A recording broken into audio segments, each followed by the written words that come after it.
Empezar la clase orientando un poco las cosas hacia un tema específico que es la parte hematológica.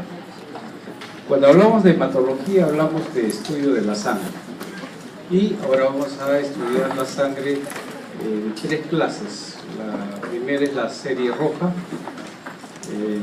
mañana será la serie blanca, y el doctor Ruiz hará lo que corresponde a la de plaquetas.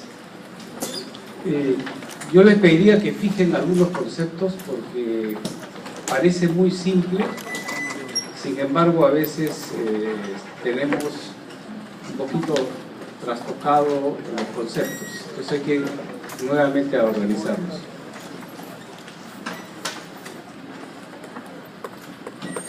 Entonces, cuando hablo de sangre, estoy hablando de tejido, no hablo de células. La sangre es un tejido. Es obvio que es un tejido que tiene componente líquido y componente sólido. Y es más o menos el 7 o 8% del peso corporal.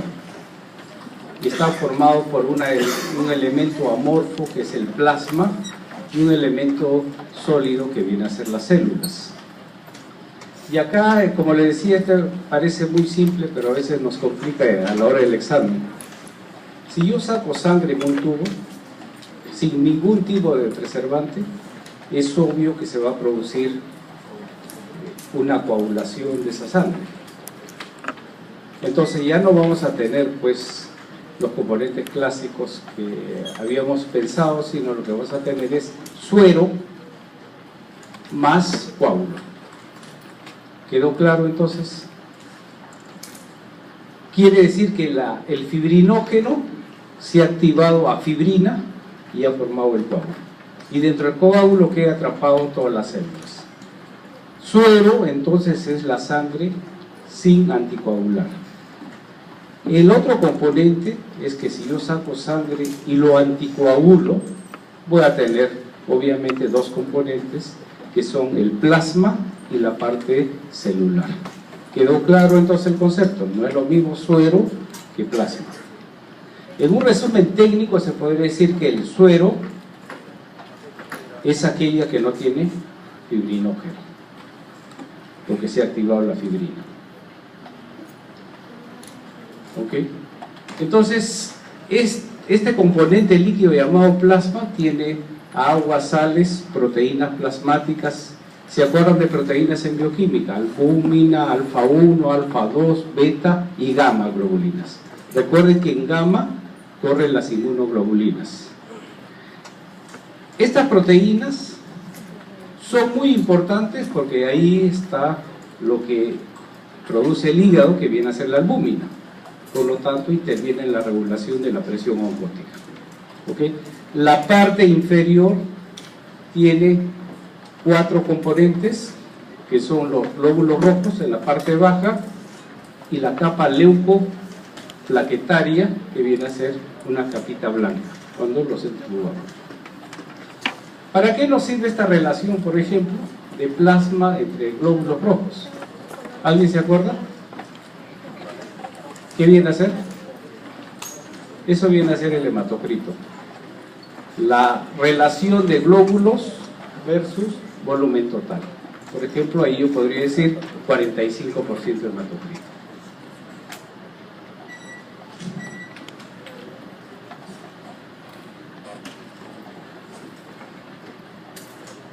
Ya sabemos todos estos componentes y cada una de las funciones.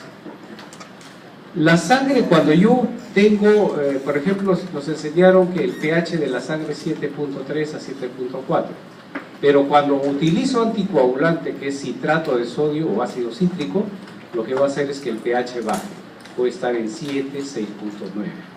No se olviden, es el concepto de plasma.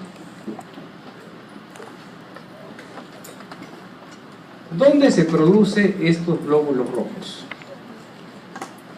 Y ahí tenemos desde la época de la gestación hasta la edad adulta.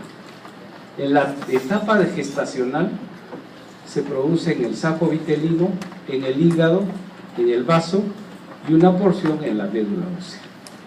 Pero vean ustedes cuando ya es adulto. vamos a encontrar en las epífisis de los huesos largos y en la diáfisis de los huesos planos. Ejemplo, del cráneo tenemos la diáfisis, ahí vamos a encontrar médulas. Otro es el esternón, y ahí vamos a encontrar la producción. Vértebras también se producen.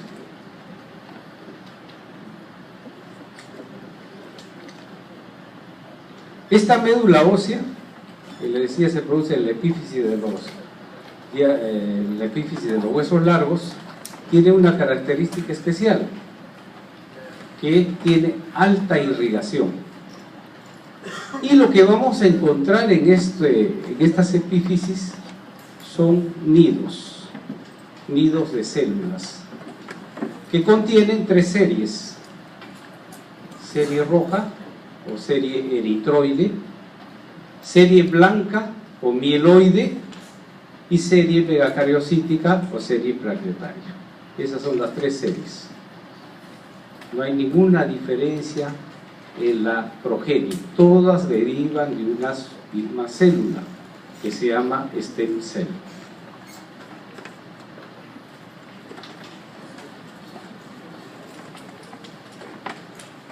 Este stem cell es importante porque es una célula totipotencial con capacidad de poder reproducirse en cualquiera de las células. Por eso que hablamos, si yo saco stem cell a una persona que digamos nace, puedo sacarle sangre del cordón. ¿Estamos de acuerdo? Que hay stem cell. Y lo congelo. Si durante muchos años pudiera esa persona hacer una neoplasia, yo lo que hago es, entre comillas, limpiar la médula ósea, quemar, y su propia stem cell volverlo a aplicar. Ese tipo de seguro se está utilizando ahora, de guardar stem cell.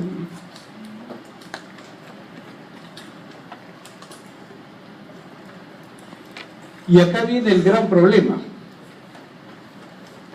Todos entienden lo que es leucemia, aumento de células, ¿no es cierto?, de tipo tumoral. Por sentido común, ¿habrá leucemia de serie roja?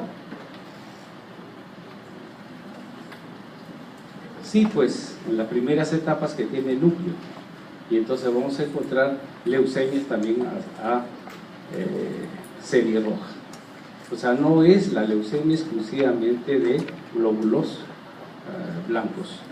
Y ahí es importante, ¿puede haber mutación de estos cromosomas durante el proceso de reproducción? Sí.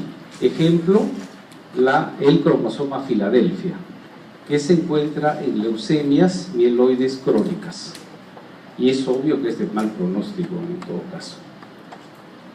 Este glóbulo rojo es altamente especializado y no le interesa tener algo que no le va a servir.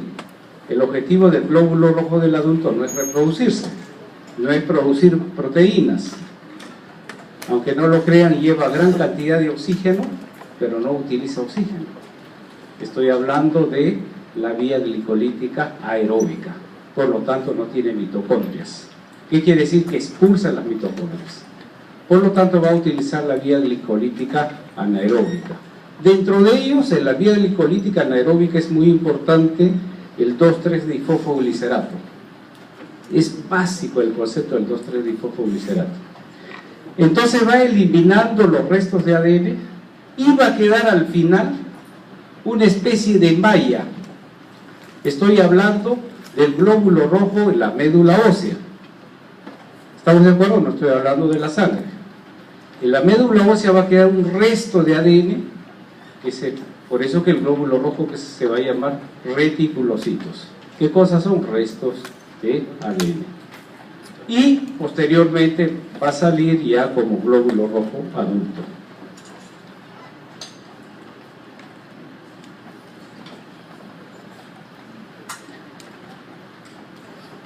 Si tuviéramos que tomar el examen de la parte fisiológica sobre cada uno de los procesos, sería bastante complicado. Pero el glóbulo rojo es inmenso, es grande, y conforme va madurando se va haciendo mucho más pequeño.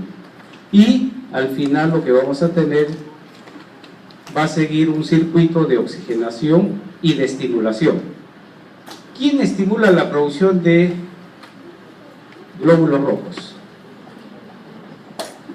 Es obvio que la hipoxia, pero la hipoxia ¿qué genera? Activación de la eritropoyetina, y la eritropoyetina produce. Entonces, por sentido común para ustedes, un paciente que está con anemia, falta de glóbulos rojos, ¿yo le debo transfundir sangre, sí o no? ¿Qué pasa si le transfundo sangre? Estoy inhibiendo la eritropoyetina, y al inhibir la eritropoyetina, ¿qué va a pasar?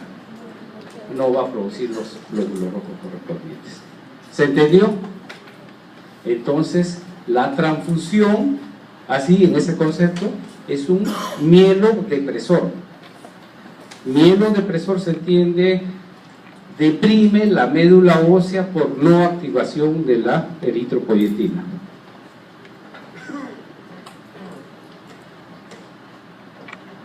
Y ahí tenemos esquemáticamente un glóbulo rojo, en las cuales se elimina casi todos los componentes, dejando solamente un tercio de su espacio para que sea ocupado por la hemoglobina. Entonces, por sentido común, si un tercio del continente está ocupado por la hemoglobina, ¿cuál es la relación hematíes-hemoglobina? 1:3.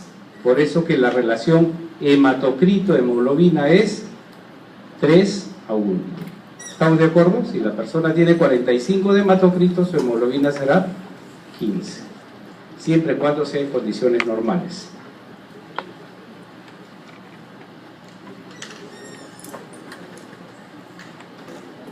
Este glóbulo rojo tiene problemas serios. Tiene problemas de forma, de tamaño, etcétera, etcétera. Y eso lo vamos a ver. Les bromeaba a otro grupo, le decía que vamos a pasar 100 transparencias. Claro, son 100 transparencias, pero enfocado desde el punto de vista, más vale una imagen que 1000 palabras. ¿Se entiende?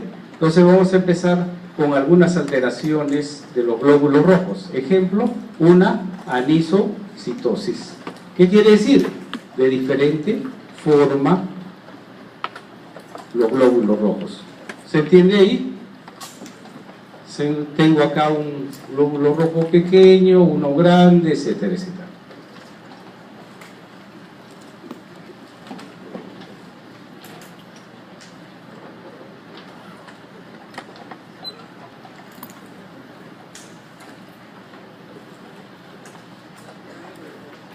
Luego tenemos la poiquilocitosis, ya no es tamaño, sino diferentes formas. ¿Está bien?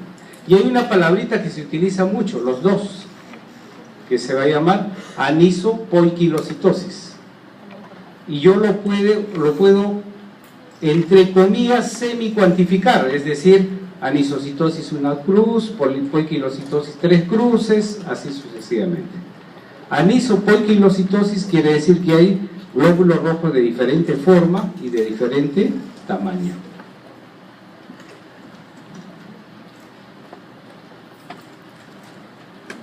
Pero también hay glóbulos rojos que seguramente lo vieron en bioquímica. ¿Se acuerdan ustedes? En la drepanocitosis, ¿no es cierto? Es una alteración de la valina por el ácido glutámico, ¿no? En la posición. Sí, ya perdí el nivel, ¿saben? Acuérdense, es bueno.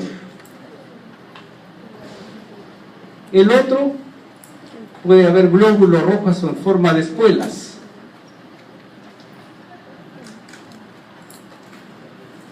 ¿Sí?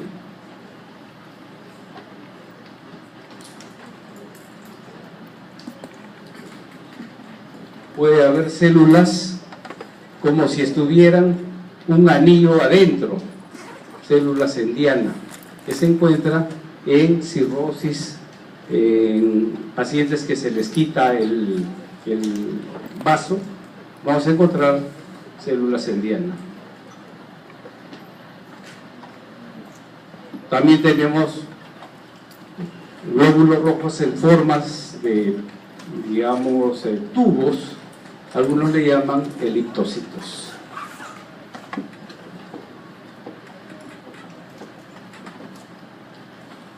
Tenemos glóbulos rojos pequeños, redondos y sin aparentemente el color que no varíe, es homogéneo. Eso se llama esferocitosis.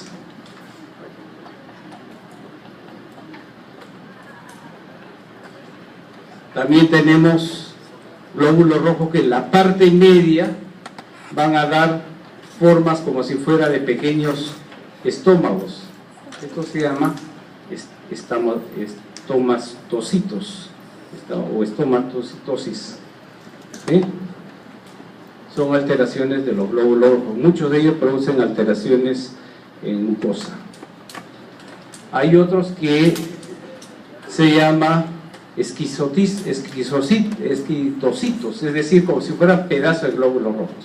Imagínense, bien simple, si el paciente tiene una válvula aórtica y está deteriorada, pasa la sangre, se va a deteriorar. ¿Estamos de acuerdo? Entonces, este esquitocito se encuentra bastante en estrés mecánico, pacientes con valvulopatías, lesiones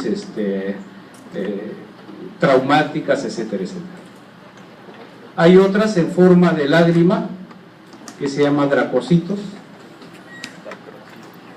Por ejemplo, se encuentra en mielofibrosis.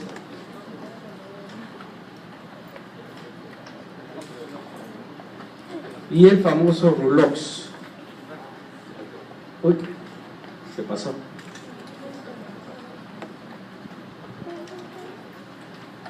¿Por qué dos glóbulos rojos no se pegan? ¿Por qué? Por la polaridad de la membrana. Polos iguales se repelen. Pero si yo meto una inmunoglobulina o otra proteína, ¿qué va a pasar? Se van a juntar en forma de pila de monedas. Esto se observa en una enfermedad que se llama mieloma múltiple, en las cuales hay gran producción de estas inmunoglobulinas que hace que los glóbulos rojos se adhieran en pilas de monedas. Entonces se observa el fenómeno de Rulox. Hay otro, se ven unos cuerpos en el interior de los glóbulos rojos que se llama cuerpo de Howell y O'Leary. También es otra manifestación que se encuentra en pacientes que no tienen vaso o tienen cirugías por vaso. Hay otros glóbulos rojos que tienen forma y posición como si fuera en el medio un anillo. Eso sería como un anillo al dedo, si quieren llamarle, se llama anillos de Cabot.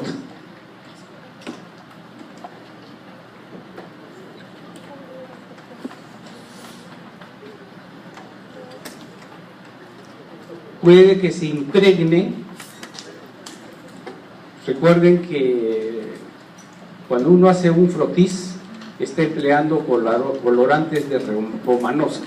Los colorantes Romanowski son la famosa hematocilina y eosina, por lo tanto pueden pigmentarse si hay algún componente, y esto es tinciones basófilas.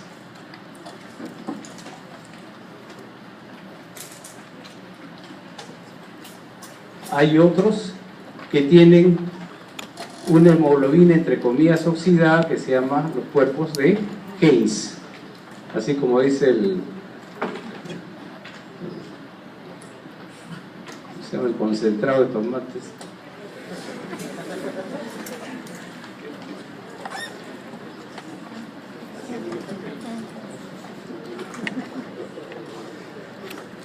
Pero puede ser que los dos glóbulos rojos, algunos leucocitos, ¿se acuerdan ustedes? El neutrófilo primero es un abastonado y luego se segmenta, ¿no es cierto? Pero puede ser que el leucocito, en vez de segmentarse en 3 o 4, se quede en 2, pero separación en 2. Y lo que vamos a tener un pseudo Bell-Guet o hiposegmentación. Y es terrible porque se supone cuando hay incremento de esto, de bastoncitos, se llama desviación izquierda. Y si hay desviación izquierda es un proceso infeccioso. Y esto es un pseudo PEL-IEWE.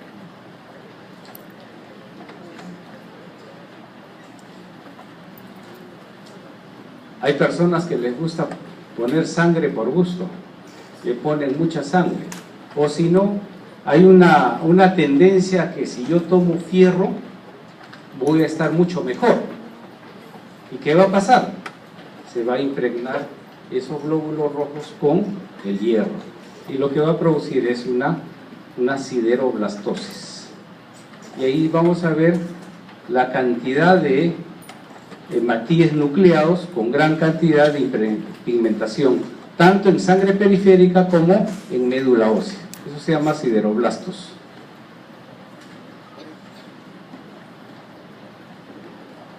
¿Alguna pregunta hasta ahí?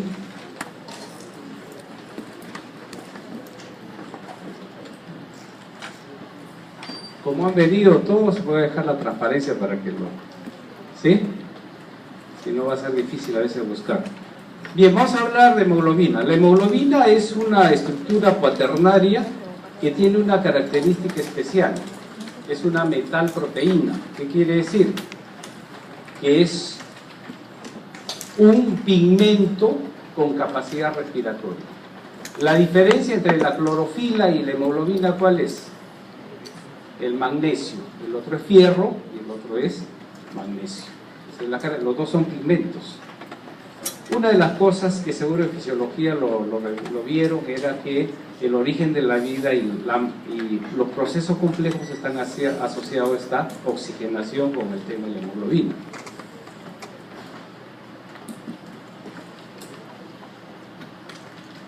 La hemoglobina tiene dos cadenas alfa, dos cadenas betas. Hablo de la hemoglobina del adulto. Dentro de las dos cadenas beta se encuentra el 2,3-difosfoglicerato. ¿Por qué es importante el 2,3-difosfoglicerato? Porque cuando el glóbulo rojo tiene el oxígeno, o sea, la oxihemoglobina, tiene que ceder al tejido. Entonces se activa la vía glicolítica anaeróbica y se produce más 2,3-difosfoglicerato. ¿Cuál es la consecuencia? El 2,3-difosfoglicerato establece competencia con el oxígeno con la hemoglobina por el oxígeno, y luego el oxígeno cede. Quiere decir que cede el oxígeno del glóbulo rojo al tejido. Al contrario, a nivel pulmonar, lo que va a producir es menos 2,3-difosfoglicerato. ¿Para qué? Para que la hemoglobina capte el oxígeno y lo fije. ¿Quedó claro entonces? Lo que es el 2,3-difosfoglicerato es el que establece competencia para ceder oxígeno a nivel tisular.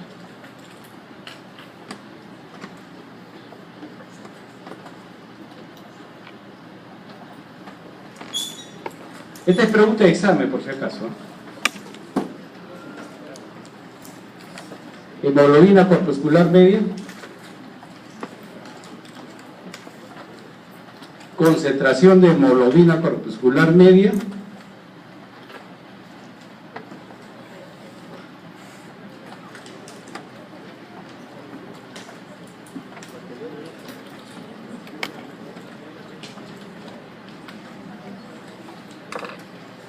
listo. Entonces hablamos primero de lo que es volumen corpuscular medio.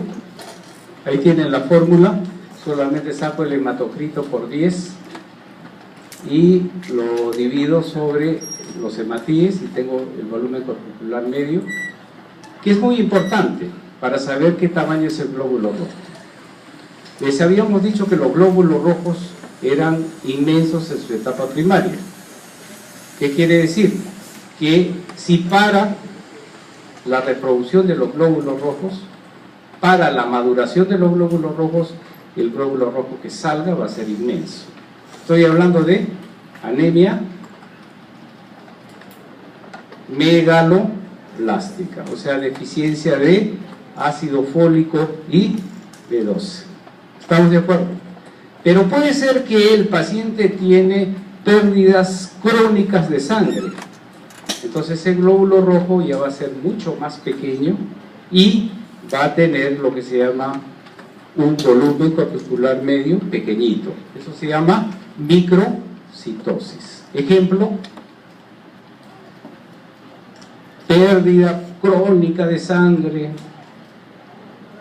anemias ferropénicas. Entonces la microcitosis se encuentra en anemias ferropénicas y las anemias macrocíticas en deficiencia de ácido fólico y B12. Y si pierde agudamente, ¿el glóbulo rojo va a cambiar de forma? No. Entonces se va a llamar normocrómica. Quiere decir que el glóbulo rojo no va a tener ninguna variación en la forma porque es aguda. Tenemos también otro componente corpuscular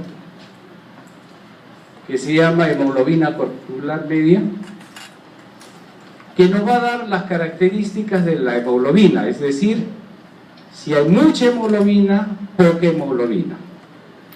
¿Cómo se va a caracterizar? Por el color. Si el hematíe tiene poco color, ¿cómo se va a llamar? Poco color. Hipocromía. Si tiene mucho color, hipercromía. Para eso nos sirve la hemoglobina corpuscular media. Luego tenemos la concentración de hemoglobina corpuscular media, que nos va a definir la relación de la hemoglobina entre el hematocrito. ¿Se acuerdan que les decía cuánto era más o menos? Una proporción de 1 a 3. Pero ¿qué pasa si es chiquito los glóbulos rojos? Va a haber más glóbulos rojos, ¿estamos de acuerdo? En relación a la hemoglobina. Y si es más grandazo, definitivamente se puede presentar estas cosas al revés. Esto para sacar cálculos de constantes corpusculares, así se llama, cálculo de constantes corpusculares.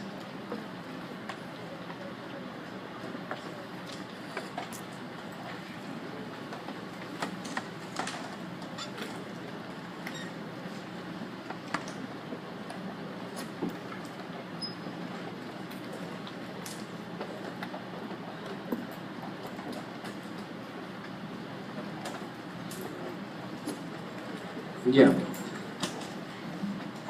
En la hematología también tiene otro concepto que tiene que ver muchísimo con los conceptos inmunológicos. Si yo pongo células mías a cualquiera de sus compañeros, ¿cómo se comportan mis células desde el punto de vista inmunológico? Como antígenos. ¿Estamos de acuerdo? Estas células nacen porque hay un gen que dice que tiene que nacer así. ¿Estamos de acuerdo? Entonces, ¿qué viene a hacer las células o la membrana de las células?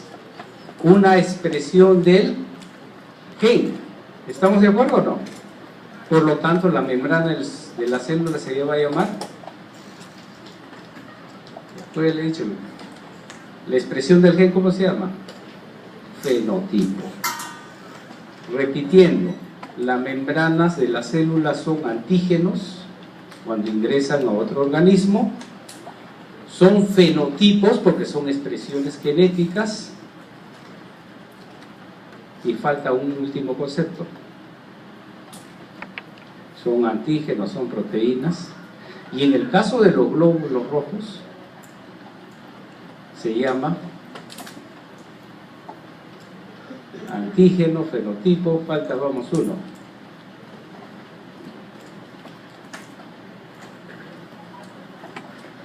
Dice que un archipiélago es un conjunto de islas, ¿no? Y eso es lo que nos enseñan en medicina, cada uno aislado y no podemos integrar. Eso se llama grupo sanguíneo. Entonces el grupo sanguíneo viene a ser un antígeno, viene a ser un fenotipo, y cada uno tiene una característica especial. Se expresa del gen. ¿Estamos de acuerdo? ¿Quedó claro el concepto? Cuando hablemos de fenotipo o antígeno o grupo sanguíneo, es la misma cosa. Y ahí viene un problema, que los leucocitos y las plaquetas tienen el mismo comportamiento. ¿Qué quiere decir? Que también son antígenos. ¿Qué más? También son expresiones fenotípicas. Y esas expresiones fenotípicas, por ejemplo, de los leucocitos, establece 3 áreas o sectores que se llama el sistema de histocompatibilidad o HLA. Lo que estoy tratando de decirles es, estoy integrando toda la información que he recibido, o sea, no estoy hablando nada nuevo. Lo mismo las plaquetas. Tienen grupos especiales, son antígenos y son fenotipos. Las plaquetas no son membranas, son restos de citoplasma.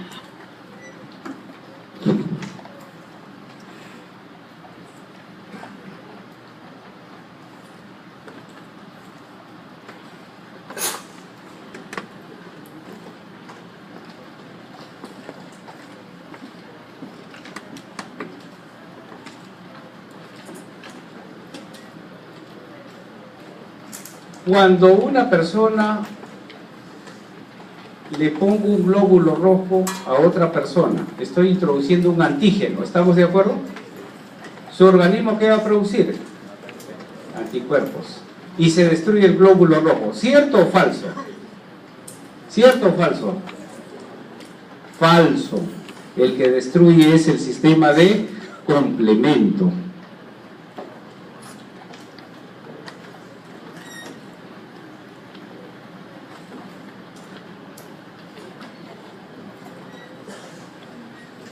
¿Ok? Por ejemplo, el glóbulo rojo lo tenemos ahí, viene el anticuerpo, se junta, forma el complejo antígeno-anticuerpo, activa el sistema de complemento rápidamente por la vía alterna o inmediatamente por la vía clásica. ¿Cuál es el complemento de la vía clásica? C1, y la vía alterna C3. QRS. ¿Se acuerdan? Eso ya lo han estudiado. Esa membrana que ven ustedes al costado es una membrana de glóbulos rojos, del glóbulo rojo. ¿Saben cuántos antígenos se ha detectado en las personas, en general en la población? 7.000 antígenos, 7.000 grupos sanguíneos. Y si ustedes ven ahí un poco, algunos son extramembrana, otras son intramembrana y otras son citoplasmáticas. ¿Qué quiere decir?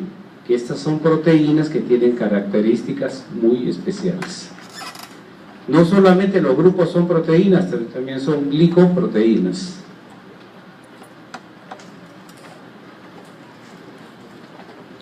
Luego el organismo también tiene anticuerpos. Y acá es la trampa del examen. Hay anticuerpos con las cuales nosotros nacemos. Si yo soy grupo A, tengo anticuerpos anti-B. ¿Estamos de acuerdo o no? ¿Con eso nacemos? ¿Sí o no? Mentira, no nacemos. Se activan a partir del 6º mes. ¿Ya? Mucho cuidado. No hay anticuerpos naturales que nazcan con la persona, se activan a partir del 6º mes. Estos anticuerpos son de tipo IgM. A ver, 5 condiciones, no está en el PowerPoint. Si yo tengo grupo ABO, cualquiera ABO, voy a tener anticuerpos naturales que se forman a partir del primer semestre. ¿Qué características tienen? 1. Es inmunoglobulina M. 2. Es pentámero. Este es un monómero. Este es una IgG. 3. ¿Pasa barrera placentaria o no? No pasa el grandazo. No pasa barrera placentaria. 4. Reacciona a temperaturas frías. Y 5. Producen reacciones transfusionales de muerte del paciente. Por eso que un paciente que es sano le puedo poner B porque lo mata. ¿Quedó claro? Esos son 5 criterios básicos de estos anticuerpos. ¿Qué lo hace específico a un anticuerpo? Esta zona. ¿Cómo se llama eso? La región variable. Hace cambio de aminoácidos, por lo tanto, lo va a hacer mucho más específico.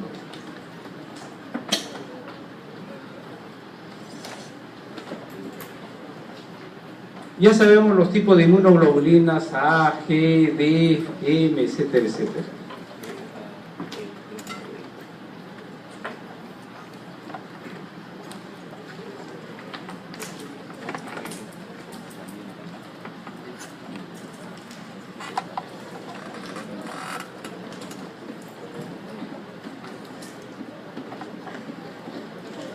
Yo sé que están cansados, agotados, pero debe solamente dos minutos para explicarlo esto.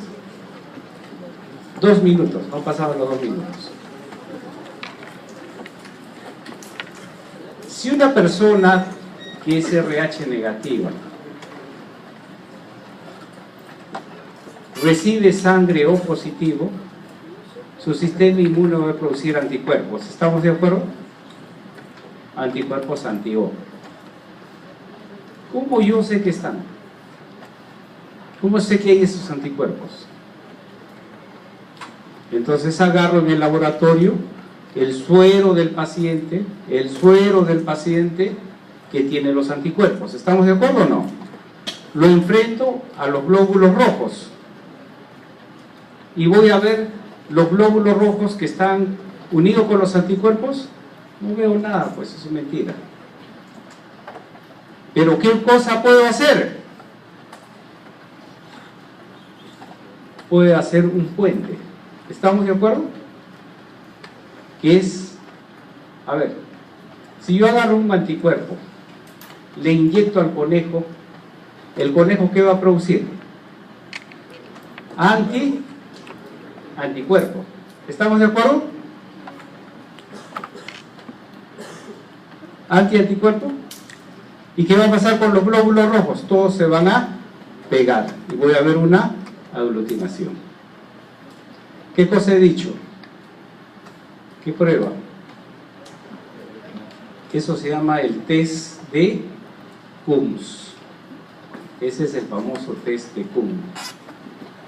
Cuando agarro el suero o el plasma del paciente se llama test de Coombs indirecto. Pero si agarro el glóbulo rojo, acá,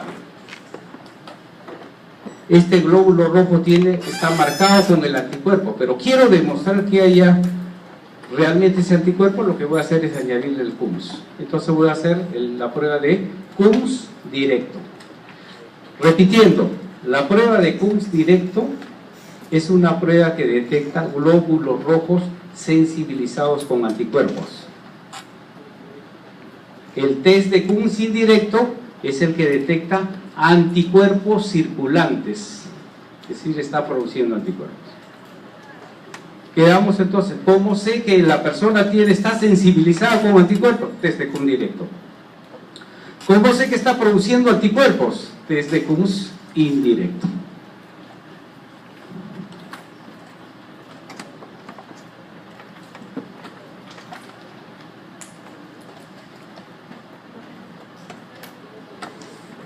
Y ahora vamos a ver todo lo que se observa en el laboratorio con cada uno de los grupos. Pero solamente para recordarles esto,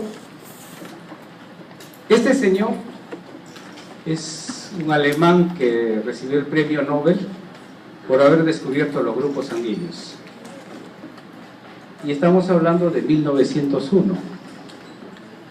Quiere decir que antes se hacían transfusiones, ¿sí o no? Sí, se hacían. Pero el 50% se moría por la transfusión, porque no se sabían los grupos. Entonces, a partir de Carl Steiner es el que descubre los grupos sanguíneos y es donde se empieza a hablar ya un poco más científico. Por si acaso, en el año 1945 recién se descubre el RH, o sistema D. Estos glóbulos rojos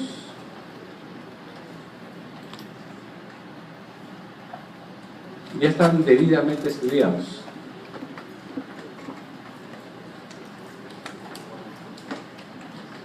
Es obvio, si yo les pregunto esto en el examen hay una mortandad, ¿no? Igualito pasa con los residentes. esto es un tema de... Yo le decía que había unos 7.000 antígenos, ¿estamos de acuerdo? ¿Cómo sería un conjunto de grupos sanguíneos? ¿Cómo se llamaría? Sistema. Por eso tenemos el sistema ABO, el sistema D, KEL, DAF, etc. ¿Está bien? Quiere decir que cada sistema tiene un conjunto de grupos. Ok, no nos vamos a hacer un mundo de esto y vamos a simplificar las cosas. Y vamos, apunten ahí. Hay sistemas que tienen todos, toda la población común. Le vamos a llamar sistemas públicos. Así, sistemas públicos. Y los que son exclusivos le vamos a llamar sistemas privados. El ABO es un sistema público, el sistema D o RH es un sistema público, el KEL, que ven ustedes ahí, KELL, es público. Por ejemplo, nuestra población, que tiene mayor cantidad de raza indígena, tiene un sistema exclusivamente para Latinoamérica, que se llama el sistema Diego. Diego es un sistema exclusivamente de Latinoamérica. En estudios hechos en México y en Perú, más o menos están entre el 80 y 90% de Diego. En Estados Unidos no hay Diego. En Europa tampoco hay Diego. Así que si alguno de ustedes que somos latinos donamos en Estados Unidos, pudiéramos matar a la gente americana a través de transfundirle Diego. ¿Quedó claro? Y vean ustedes, está identificado el cromosoma y el producto genético. Está probado, entonces ya me pueden creer. ¿Estamos de acuerdo? Por si acaso, solamente acá un tema, a ver si está ahí, para que tengan un poco de...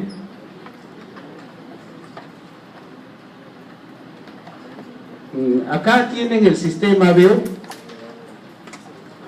que es intracitoplasmático, membrana y extramembrana. Ese es el ABO.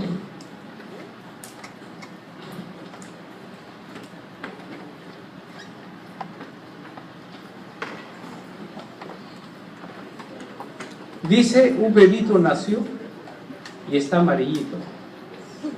Y el pediatra dice, ictericia fisiológica. ¿Qué ictericia fisiológica? Lo que es una reacción transfusional a otro tipo de grupos sanguíneos. ¿Quedó claro? Y todo lo que están viendo ustedes ahí produce reacción transfusional en el recién nacido. Y les voy a explicar. En el año 1955, una morena de Estados Unidos era O positivo. Su bebé era O positivo. ¿Qué pasó con el bebé? Se murió. Se murió de reacción transfusional. Entonces, a ver, primera premisa. ¿Qué he dicho? A ver si alguien adivina esa premisa. Que no hay donante universal. Así que si les han engañado, qué pena. Si les estoy demostrando que era O positivo y se le ha muerto el bebé siendo O positivo, quiere decir que no hay donante universal. Por ende, si no hay donante universal, ¿qué cosa no hay? Receptor universal. ¿Quedó claro? Y como yo los estimo a ustedes, les voy a decir algo y se van a tener que acordar toda su vida. La transfusión de sangre es un acto médico. ¿Qué quiere decir eso? Que solamente lo puede prescribir el médico. ¿Estamos de acuerdo? Peor pues, porque si se muere el paciente y no saben esto, guerra avisada no mata gente. ¿Quedó claro entonces? No, póngale uno más y pruebe compatibilidad, porque es el donante universal. A mí me han dicho en la universidad. ¿Quedó claro? No hay donante universal ni receptor universal. Y ahí están todos ellos que pueden producir EHRN, se llama enfermedad hemolítica recién nacido. ¿Ya? Es una enfermedad que se produce por incompatibilidad sanguínea.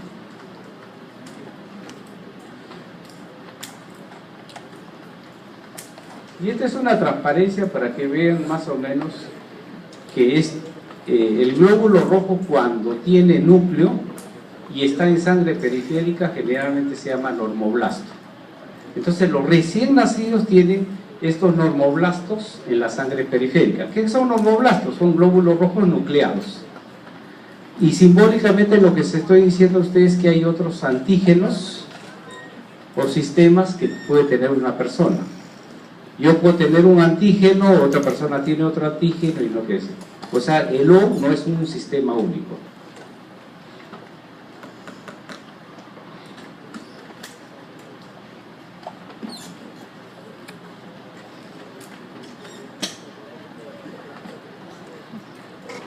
Miren nomás, no voy a tomar examen por si acaso. Estas son las estructuras de cada uno de los antígenos y a nivel de qué características tienen. Y si somos un poquito más abusivos, va a haber con características de grupo carboxilo, amino. No me voy a decir que no odia bioquímica, sí, ¿no es cierto? Ya, no voy a tomar nada de esto. Pero solamente fijen ustedes el Diego, que nos interesa. El Diego, que es un sistema que es una proteína, ¿se acuerdan? Con grupo carboxilo y amino, y tiene una interrelación intramembrana, a comparación con el avo, que casi es externo.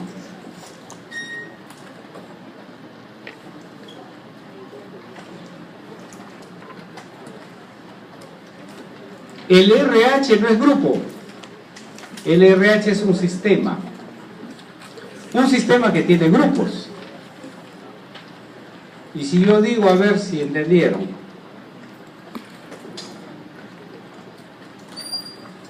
el RH es un sistema de fenotipos, ¿cierto? La misma cosa. Entonces, ¿cuáles son esos fenotipos? D mayúscula, C mayúscula, E mayúscula, C minúscula, E minúscula. Y teóricamente se entiende que puede haber un D minúscula. ¿Quedó claro? Así que dice RH, no, RH es un pedacito de lo que puede ser. Son más o menos 29 antígenos, ¿no? Y ahí tienen D, C, E, etcétera, el peso molecular y el número de aminoácidos. ¿Y dónde está la diferencia? Si todos son iguales. Está la diferencia en la posición del aminoácido. ¿Sí? El C tiene en la posición 16 cisteína, el C minúscula triptófano y así sucesivamente. ¿Se entendió? El peso molecular es similar, pero la posición del aminoácido es diferente. Este sistema quelocelano es el que le comentaba de la señora que era O positivo y el bebé O positivo y se murió. Del sistema celano, no sé si estará acá, vamos a ver. Los más conocidos son 17. Y ahí tenemos dos importantes en el celano: K mayúscula y K minúscula. ¿Quién mata? K mayúscula. K mayúscula mata. ¿Qué quiere decir? Puede ser un O positivo o positivo. K minúscula, no pasa nada. Pero si es K mayúscula, lo mata. ¿Quedó claro? Listo.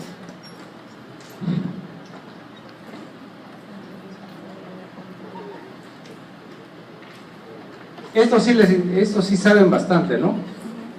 ¿Lo pasamos nomás o lo hacemos? Sí, ¿no? Pues ya están entrando en duda ya. La definición entonces es un sistema, que es un sistema público. La mayoría tiene.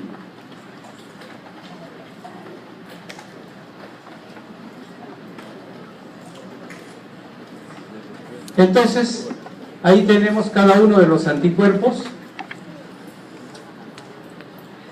Si es A va a tener anticuerpos anti-B, si es B va a tener anti-A, si es AB va a tener, no tiene anticuerpos, y eso sí tiene anti-A y anti-B. Resumen, si el paciente es A, va a tener anticuerpos anti-B. En algunas literaturas, escuchen, se le llama beta. ¿Quedó claro? Si es B, va a tener anti-A. En alguna literatura se le llama alfa. ¿Quedó claro entonces? ¿Qué quiere decir alfa? Anticuerpos anti-A. ¿Esta última parte la dominan ustedes o lo hacemos? Mucho trabajo. Pero se callan la boca y no dicen nada cuando terminamos esta parte. ¿Quedó claro? No he dicho nada. A ver. Habíamos dicho que el grupo sanguíneo era un fenotipo, o sea, es una expresión de un gen. Acá está. Y acá está la expresión. ¿Quedó claro? Entonces vamos a hacer. El doctor es interno. Como su primer trabajo es sáquele el grupo sanguíneo al bebé. El bebé es A. La mamá es O. Y el papá es O. ¿Qué dice? ¿Es su hijo o no es su hijo? Ahí está la tabla.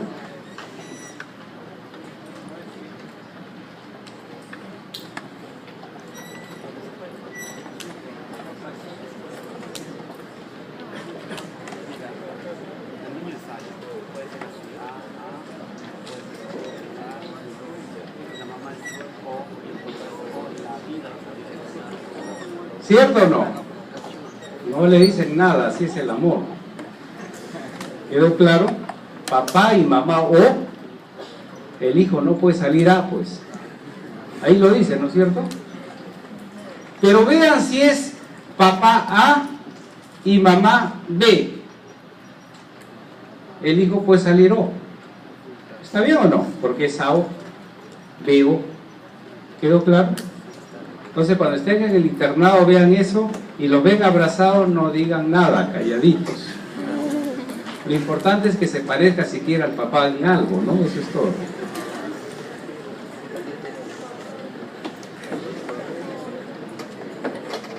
Y si ustedes en algún momento viajan a otros países, esto ya está integrado a un sistema internacional, ¿no?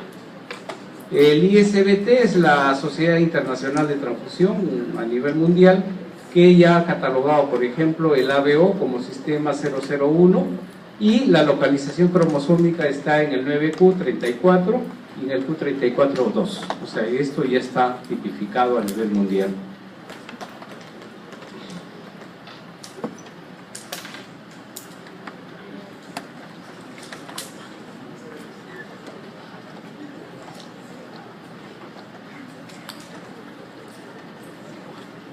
¿Ven algo o no? Ya. Todas las otras transparencias son similares. El grupo sanguíneo O también se le llama, el O se le llama, o tiene otro nombre. Grupo sanguíneo O también se le llama 0.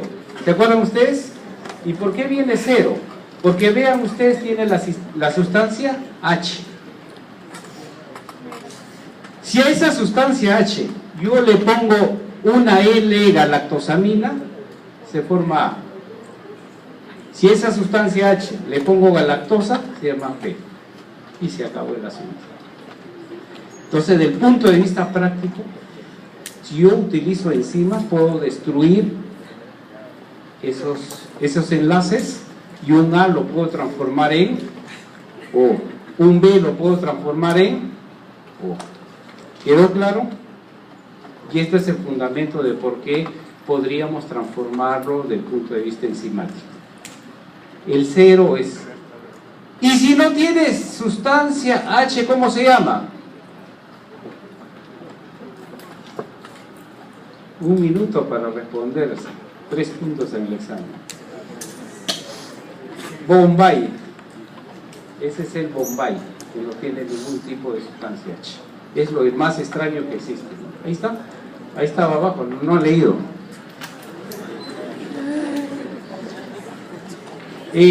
Como decíamos que el sistema, los grupos sanguíneos son étnicos, raciales, genotípicos, entonces va a haber tendencia, por ejemplo, en Europa a grupo A, en Estados Unidos a B y O en el caso de Latinoamérica, ¿no? Por ejemplo, esta es la distribución del alelo A, esto es del B y esto es del O. Y casi toda Latinoamérica tiene, ¿no? Toda la región indígena.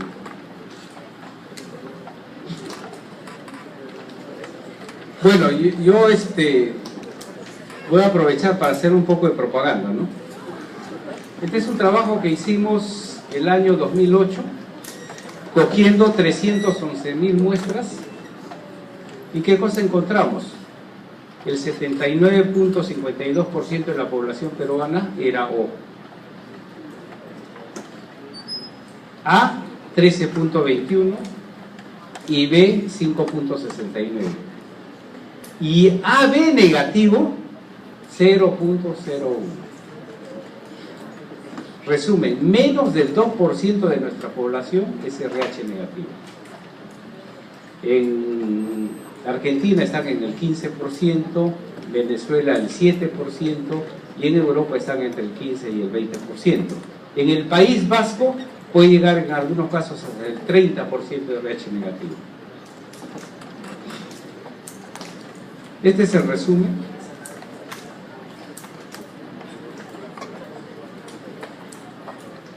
Y cuando uno hace una aglutinación, lo que van a ver ustedes ahora en la práctica es estos grupos sanguíneos que se puede hacer en gel, en tubo, o también se puede hacer en plata.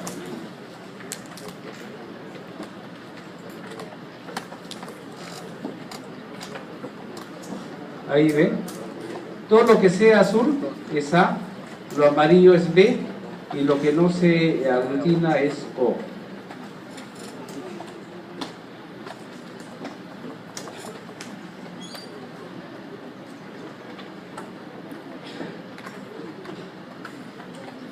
Ya, esto es solamente recordar todo lo que hemos dicho. La parte de la sangre tiene dos componentes, la parte antigénica y la parte de anticuerpos. ¿Estamos de acuerdo? Los glóbulos rojos representan los antígenos, los leucocitos también los antígenos, las plaquetas también antígenos. Y lo que se encuentra en el suero o en el plasma viene a ser los anticuerpos. Y lo vamos a clasificar, los antígenos, en públicos y privados. También los anticuerpos los podemos clasificar en algo que se presenta comúnmente casi en toda la población, se va a llamar anticuerpos regulares, y hay otros anticuerpos que es eventualmente extraño o por sensibilización que se llaman anticuerpos irregulares. ¿Quedó claro? Eso solamente es un resumen de todo lo que hemos hablado.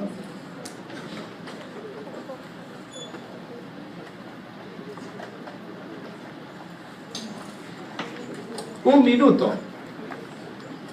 Esta no es la serie Paren de Sufrir, sino es para que sufran un poco. El paciente es O positivo. ¿Qué cosa tiene? Alfa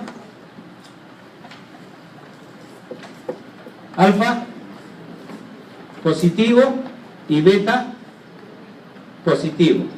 Conclusión, grupo sanguíneo O positivo. ¿Está bien? O perdón, nada más olvidemos de RH. ¿Claro? Y a ver, usted es O alfa negativo, B negativo, alfa y beta negativo. ¿Qué cosa es?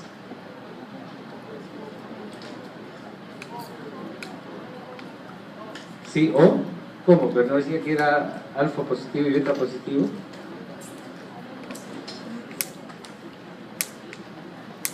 ¿Qué es? Fácil, pues, un recién nacido. ¿Se acuerdan que les había dicho? ¿Es cierto o no? No tiene anticuerpos a partir del sexto mes recién. Ya una última. El paciente es A, grupo A, alfa negativo y beta positivo, porque si es alfa y beta positivo sería O, ¿de acuerdo? ¿Qué cosa está pasando ahí?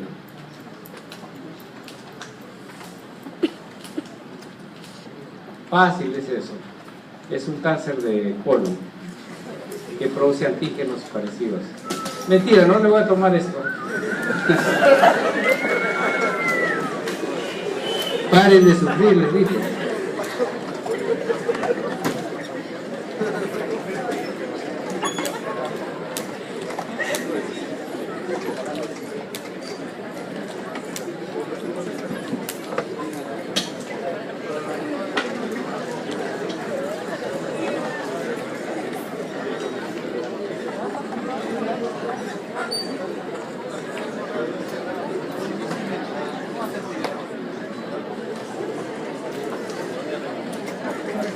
A ver,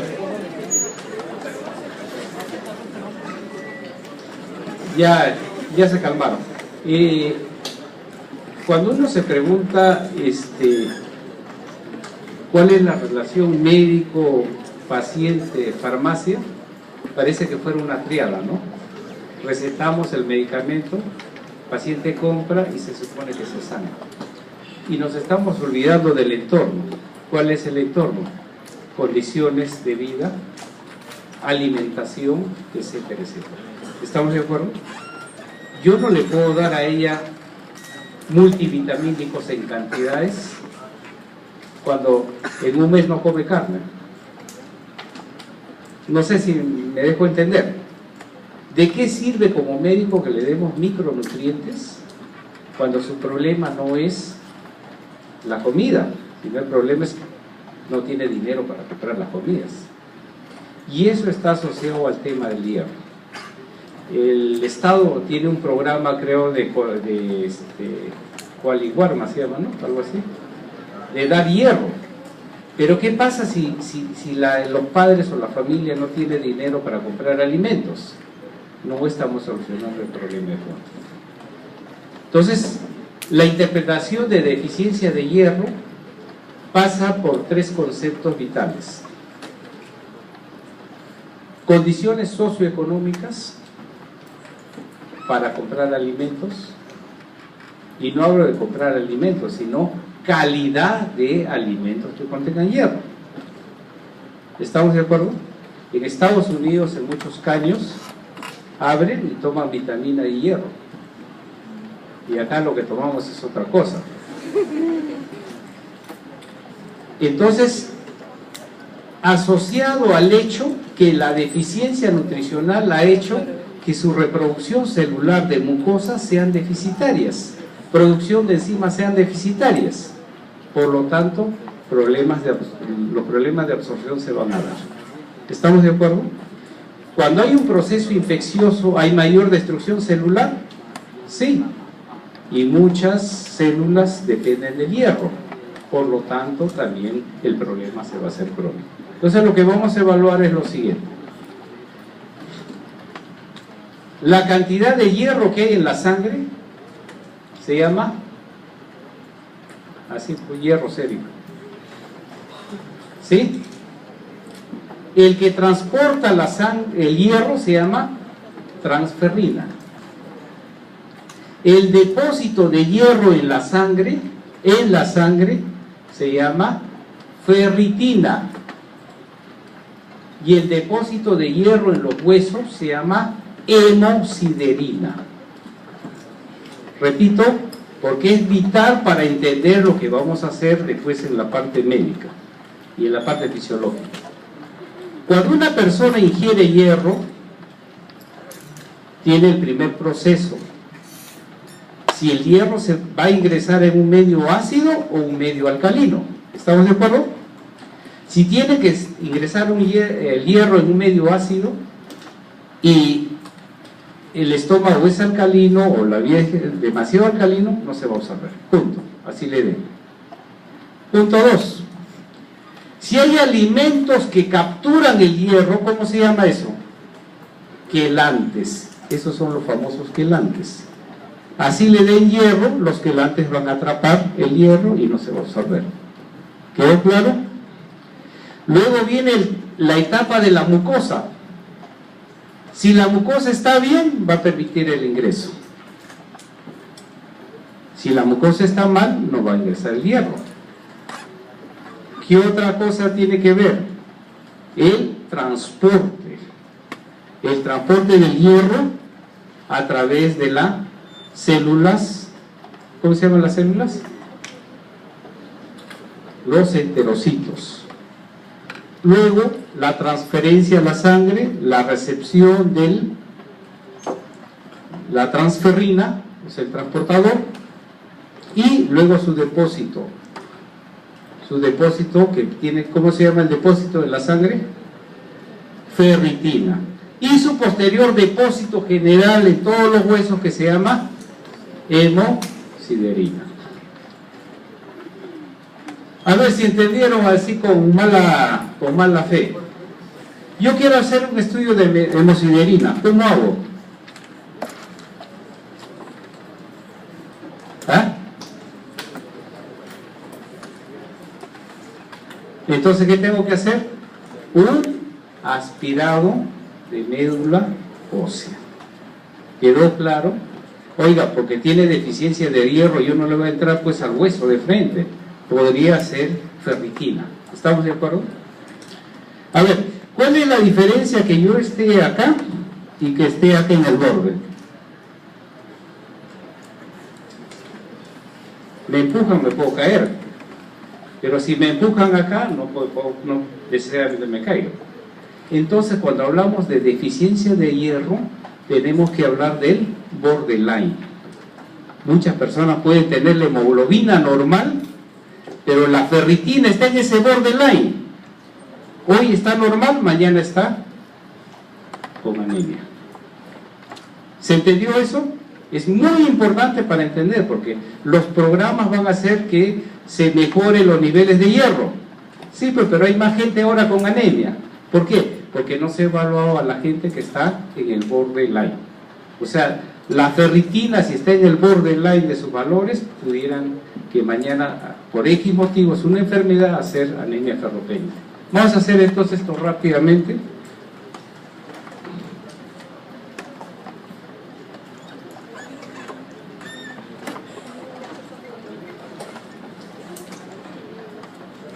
Entonces, los depósitos de hierro no solamente están en la hemosiderina, en la ferritina, sino también estamos en los glóbulos rojos, en el vaso, en el hígado y en las células en general.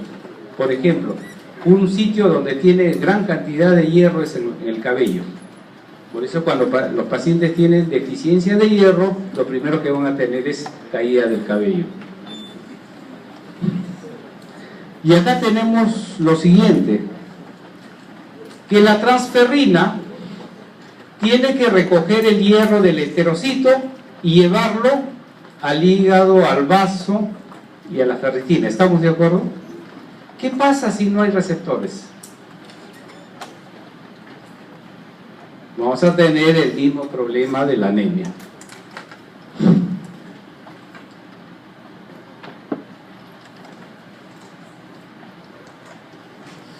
Entonces, nosotros necesitamos más o menos 1 miligramo diario de hierro de ingesta, porque el resto se recircula. Quiere decir que los macrófagos atrapan el hierro de la hemocateresis normal, de la destrucción, y se van a depositar. Y se pierde en cantidades muy pequeñas por heces y descamación de células, en el caso de las damas por la menstruación, y otros tipos de daños que pudieran darse en la mucosa. Esa es las pérdidas regulares que hay normalmente. es obvio que un niño no regla, teóricamente. Segundo, no tiene extremadamente descamación, si está en crecimiento, más bien hay mayor proliferación. Entonces, esto no podría darse.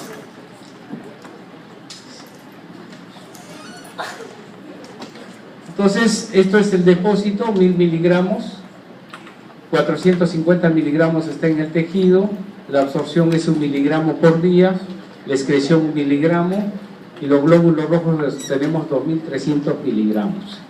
El tema es que el hombre o la mujer que tiene una anemia crónica perniciosa por pérdida está deficitario de hierro. ¿Estamos de acuerdo?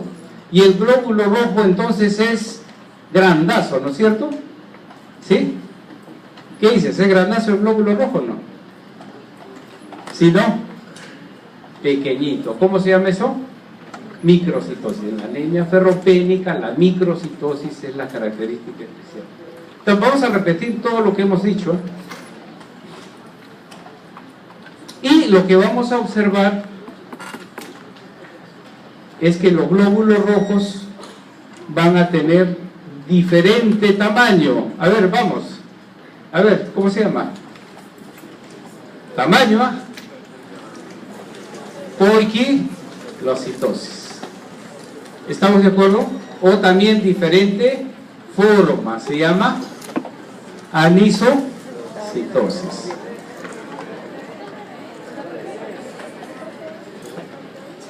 Se despertaron por fin. Eso es bueno porque están atentos. Entonces, en anemia ferropénica hay microcitosis por constantes corpusculares y anisopoiquilocitosis.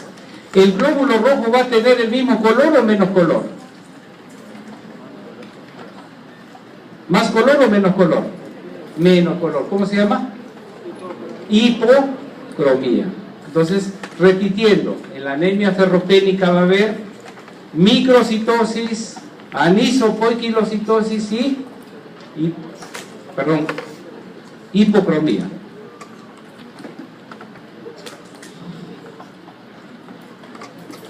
¿Y qué cosa es anemia y qué cosa no es anemia? Y ahí tienen los valores, pero mucho cuidado, son valores a nivel del mar.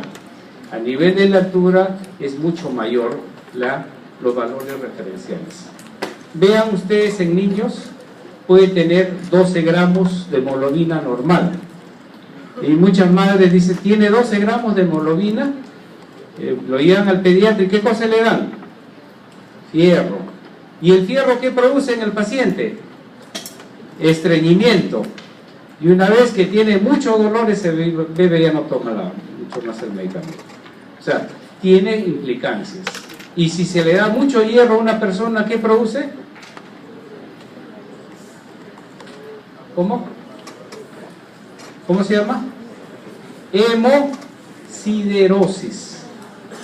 ¿Y el glóbulo rojo tiene poco color o mucho color? ¿Cómo se llama? Hipercromía.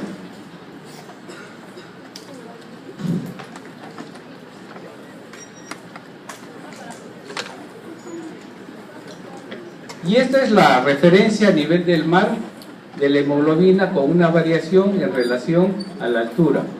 Vean ustedes una persona que está en 4.500 metros sobre el nivel, prácticamente la hemoglobina sube 4.5.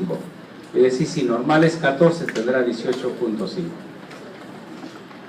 Solamente aclaración. Si la médula ósea produce muchos glóbulos rojos, leucocitos y plaquetas, se llama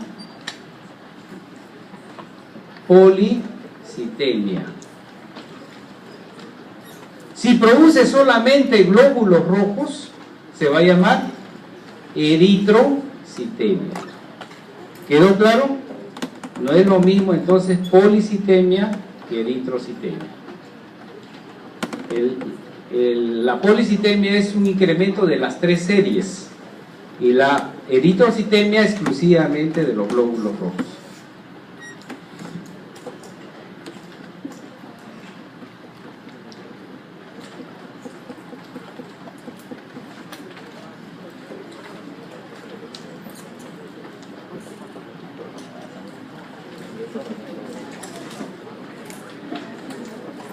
Listo, ya no los atormento, ahí terminamos.